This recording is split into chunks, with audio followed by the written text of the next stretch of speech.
April 14th, 1945. 2300 hours. The forests south of the Ruhr River, Germany. The air is cold, heavy with the metallic scent of spent cordite and the damp, earthy smell of spring turning to mud under the tracks of tanks. For the men of German Army Group B, this is the end of the world. The Third Reich has shrunk to a handful of burning cities and phantom armies, and here in the industrial heartland of Germany, over 300,000 of its soldiers are trapped, awaiting a death sentence. They are encircled. The U.S. Ninth and First Armies, a million-strong steel vise, have snapped shut around them. To the east, the Red Army is at the gates of Berlin. To the west, the Rhine has been crossed. There is no hope of rescue, no chance of a breakout. There is only the certainty of annihilation. In his subterranean command bunker, Field Marshal Walter Model, commander of Army Group B, reads the latest signal from the Führer bunker in Berlin. The words on the flimsy paper are not a strategy, but a proclamation of martyrdom. The message is unequivocal. A direct command from Adolf Hitler himself. The Ruhr fortress will be defended to the last man and the last bullet. Surrender is not an option. To surrender is to betray the German people. Victory or death. It is an order prohibiting the one action that could save his men. An order demanding a final, pointless blood sacrifice in the ashes of a lost war. But inside the mind of this field marshal, a different calculation is being made. He is holding a tool, one not found in any military manual. It is not a new weapon or a secret technology. It is a forbidden idea, an act of supreme military heresy, explicitly against protocol and punishable by immediate execution as a traitor. The idea is called Auflösung, disbandment. To simply declare that Army Group B no longer exists. Walter Model was known as Hitler's Fireman, the man sent to put out the most desperate fires on every front. But now he would use that same decisive energy to defy the very man who had made him. He was about to sign an order that would save 300,000 lives by sacrificing his own honor, his legacy, and ultimately, his life. It was a secret deal made not with the enemy, but with his own conscience. A monumental gamble that would either see him immortalized as a pragmatist who saved his army, or damned as a traitor who lost it. And it began with the stroke of a pen. To understand the choice made in the dying moments of the Ruhr Pocket, you must first understand the man who made it. Otto Moritz Walter Model was not a product of the traditional Prussian military aristocracy. Born in 1891 to a music teacher, he was a middle-class officer who clawed his way up the ranks through sheer ambition, tactical brilliance, and an almost obsessive attention to detail. He was known for his blunt, often abrasive personality and a relentless drive that made him few friends among his fellow officers. His entire career was built on a foundation of brutal pragmatism. Long before the war, during his time in the Reichswehr, Model became a master of logistics and defensive warfare. He saw the battlefield not as a stage for heroic charges, but as a complex, unforgiving machine. He understood the intricate dance of supply lines, ammunition counts, and fuel consumption better than almost anyone. He was a tactician who visited the front lines constantly, interrogating junior officers and enlisted men, seeking the ground truth, not the polished reports from headquarters. This obsession with reality, with the cold, hard facts of a situation, would become the very trait that set him on a collision course with the fantasy-driven ideology of the Nazi High Command. On the Eastern Front, Model's genius for the defense flourished in the most hellish conditions imaginable. He became known as der Feuerwehrmann des Führers, Hitler's fireman. The specialist rushed to any sector on the verge of collapse. Time and time again, at Rzhev, at Orel, at Kursk, he was handed shattered armies and impossible situations. And time again, he managed to stabilize the line, to conduct masterful fighting withdrawals, and to inflict punishing losses on a numerically superior Red Army. This success was built on his signature tactic, the flexible defense. He was not afraid to give ground, to retreat tactically to shorten his lines and preserve his forces, a concept that was anathema to Hitler, who equated any retreat with cowardice. This fundamental conflict between Model's battlefield realism and Hitler's ideological fanaticism defined their relationship. Hitler admired Model's results, but chafed at his methods. In March of 1945, the Western Front was disintegrating. The Allied armies, a tidal wave of men and material, had crossed the Rhine. The U.S. 12th Army Group, under the command of General Omar Bradley, was a juggernaut. Its two main fists, the U.S. First Army, led by General Courtney Hodges, and the U.S. Ninth Army, under General William Simpson, were executing one of the brilliant envelopment maneuvers of the war. After crossing the Rhine at Remagen and Wessel, their armored columns raced east, one to the north of the Ruhr, the other to the south. The plan was simple and audacious: to meet on the far side and trap the entirety of German Army Group B. Inside that tightening ring was what was left of Model's command. His forces included the 15th Army and the 5th Panzer Army, but these were armies in name only. They were a hollowed-out collection of 19 divisions, many at less than half strength, a motley assortment of grizzled Eastern Front veterans, Luftwaffe ground crews, naval personnel, and the Volkssturm, the People's Storm, a tragic levy of old men and young boys. We can see the faces of these men in the fading photographs of the era. There is Karl Heinz, a 16-year-old from Dusseldorf, given a Panzerfaust in a week of training before being sent to face battle-hardened American GIs. And there is Sergeant Klaus Richter, a veteran of Stalingrad, a man who had survived 4 years of unimaginable brutality on the Eastern Front, only to find himself trapped in his own homeland, fighting for a cause he knew was utterly lost. These were the men, the 300,000 souls for whom Walter Model was responsible. The situation was deteriorating by the hour. Radio intercepts crackled with panicked reports from divisional commanders. Heavy shelling on our position. We have no fuel to move our last 3 tanks. American armor has broken through at Winterberg. We are being bypassed. Requesting permission to withdraw to the river. We cannot hold this line. From Model's headquarters, the responses back to Berlin were just as stark. Requests for an airlift were dismissed. Allied air supremacy was total. Requests for reinforcements were met with delusional promises of a new wonder weapon or a relief army that simply did not exist. The official plan from the Führer bunker had failed.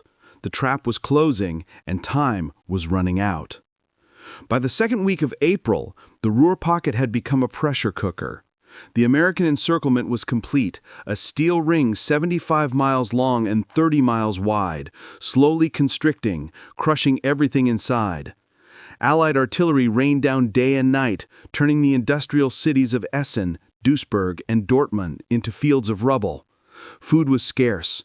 Ammunition was running out. For the trapped German soldiers, there were only 3 certainties: hunger, fear, and the constant grinding noise of a world coming to an end. Field Marshal Model spent his days poring over maps and casualty reports in his bunker. The numbers told a story of catastrophic decline. Every report confirmed the same grim reality. His army was no longer a viable fighting force. It was a collection of isolated units, unable to communicate effectively, lacking the fuel to maneuver, and hemorrhaging men at an unsustainable rate. But it was in this meticulous, almost obsessive analysis of his own army's demise that Model found his spark of unorthodox genius. He looked past the tactical symbols and saw the human cost. He saw the staggering number of soldiers under 18 and over 50. Boys who should have been in school and grandfathers who should have been at home were being sacrificed in a fight that had no military objective. It was here that Model had his aha moment. It was a cold, brutal, and utterly logical realization.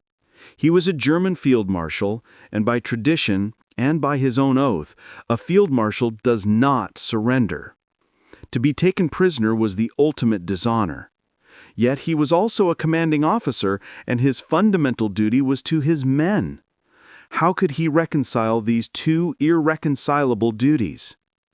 He found a loophole, a brilliant, desperate, and unprecedented solution. Hitler's order forbade surrender. It said nothing about disbandment.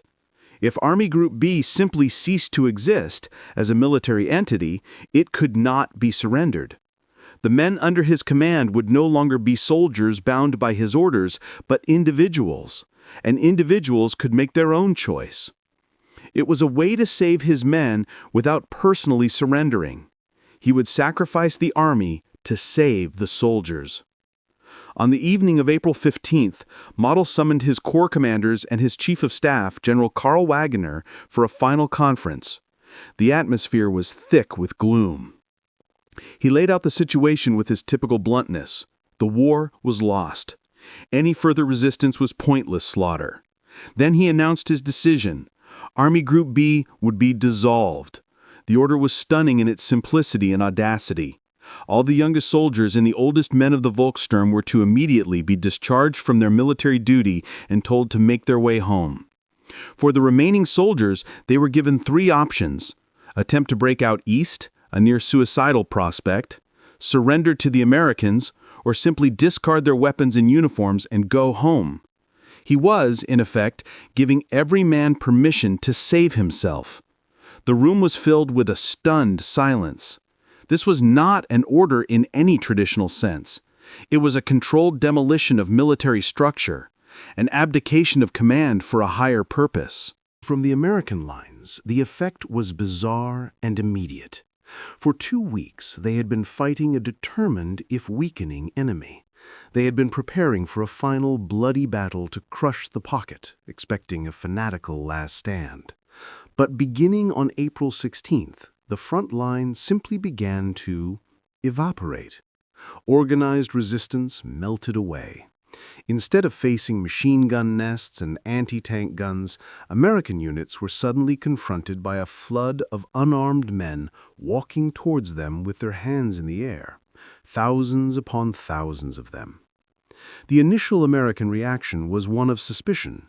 Was this a trick, a massive feint to cover a last-ditch counterattack? But the sheer scale of it quickly made it clear this was no deception. It was a complete and total collapse. The surrender of Army Group B was not a single event, but a cascade. On April 14th, even before Model's order was fully disseminated, the American First and Ninth Armies had linked up at the city of Hagen, splitting the pocket in two. The eastern half surrendered the next day.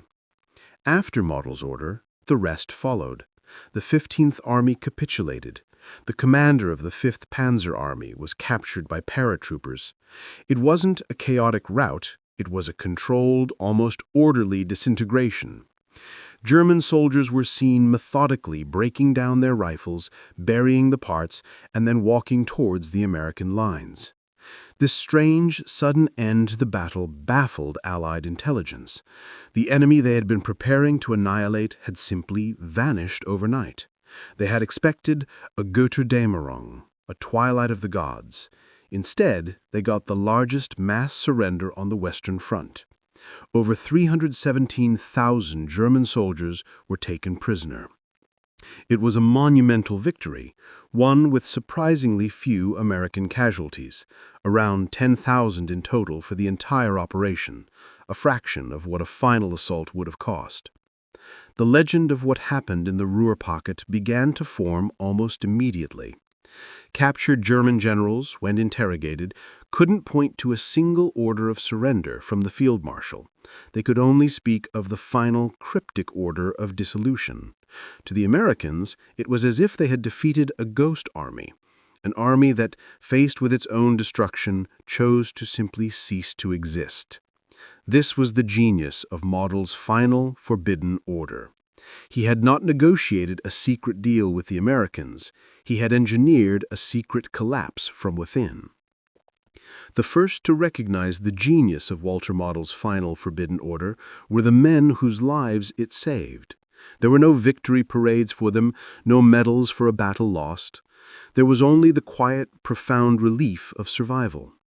In the vast, sprawling prisoner of war camps that the Americans hastily constructed along the Rhine, the so-called Rhine-Wiesenlager, the sentiment was nearly universal.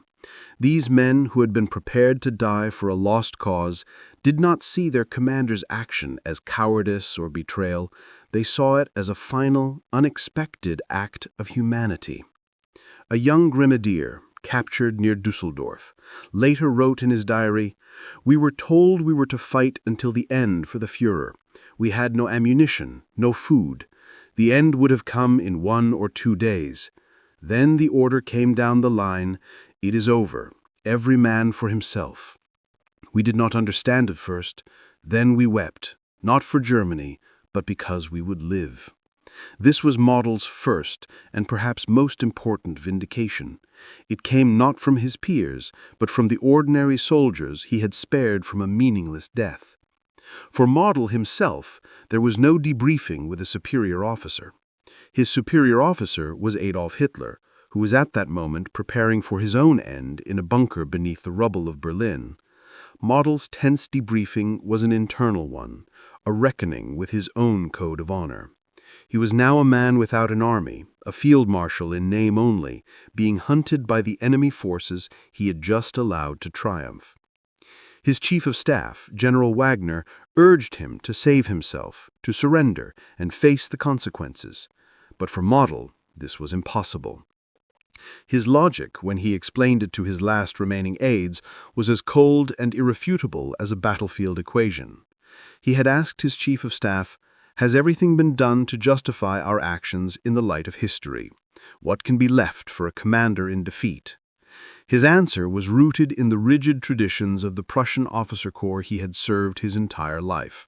He stated, "A field marshal does not become a prisoner. Such a thing is just not possible." He had broken his oath to Hitler to save his men. Now he would pay the price for that defiance with his own life, thereby fulfilling his duty to his own rigid, unyielding sense of honor. He couldn't reconcile surrendering to the enemy with the demands he had placed on his officers and men throughout the war.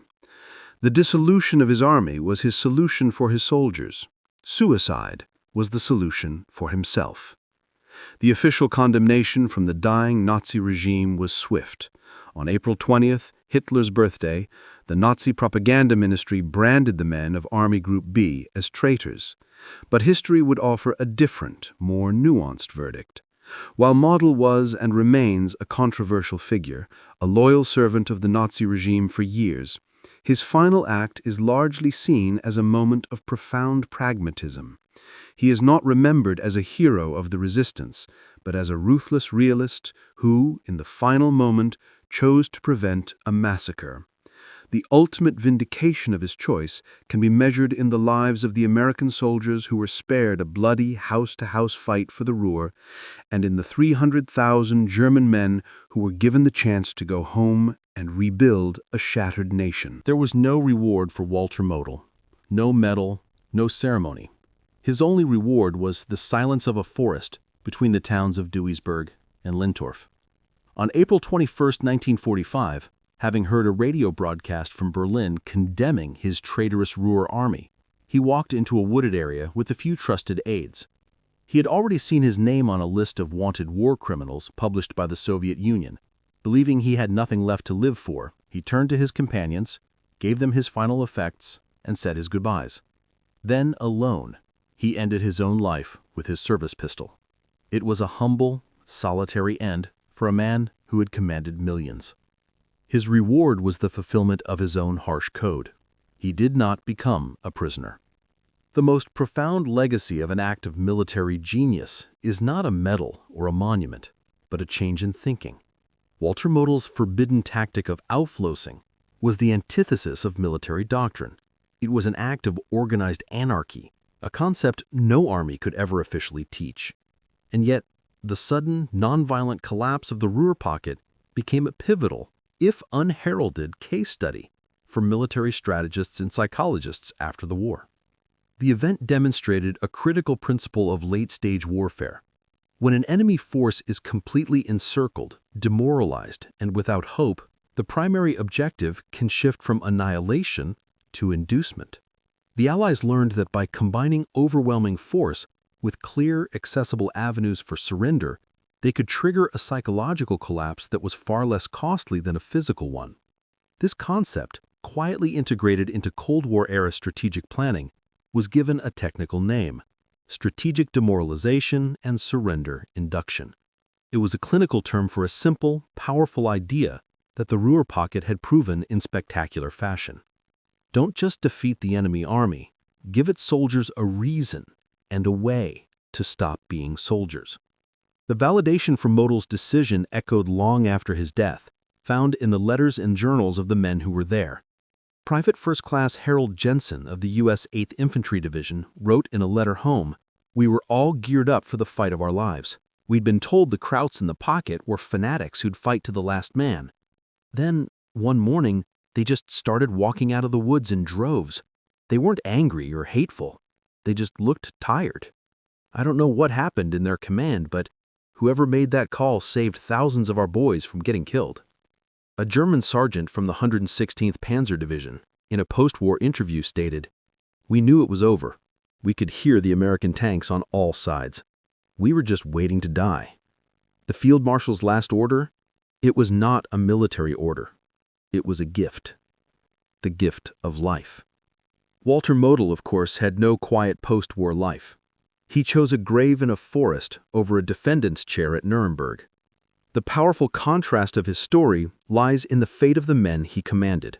Because of his final, defiant act, over 300,000 men were spared to return to their families.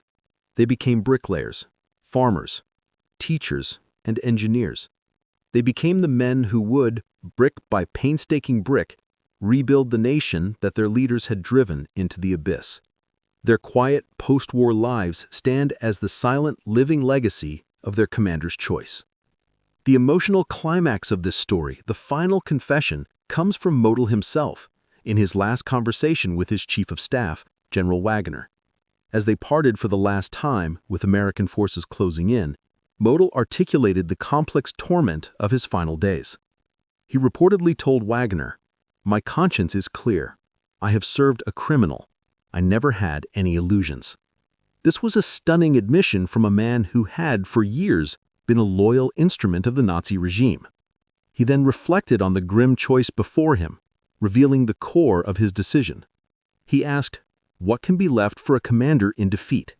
In ancient times, they took poison. In these final words, we find the heart of the unsung genius of Walter Model. He was not a hero in the traditional sense. He was a flawed, complex man who served a monstrous cause.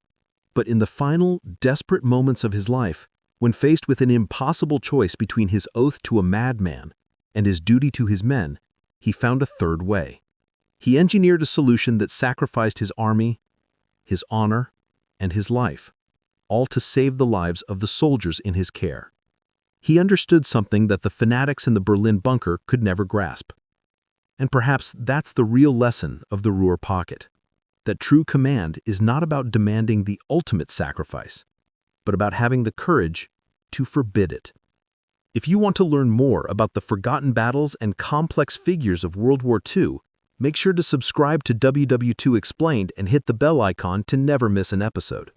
Let us know in the comments which unsung story you think we should tell next.